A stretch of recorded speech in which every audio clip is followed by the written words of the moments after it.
What's up, guys? Here we are, beautiful February day. It's probably in the low 60s today, and cleaning some windows. So we're doing inside and out windows, and here is a little bit about the outside that Ryan's currently working on.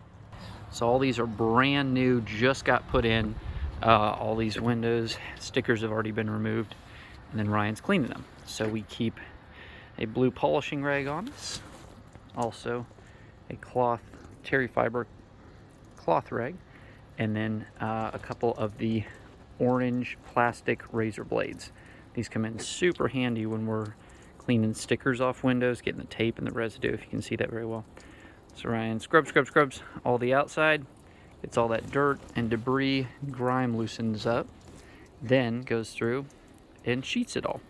So we use the Unger triple filtered water fed pole system to get all this nice and spot free. Inside we clean with rags and squeegees, and then that makes for that perfect shine. Day like today, a little bit of wind, sun out, high 60s. It'll probably be spot free here in about an hour and a half to 2 hours. And that is our window cleaning process. We're on to the front, on to the next one.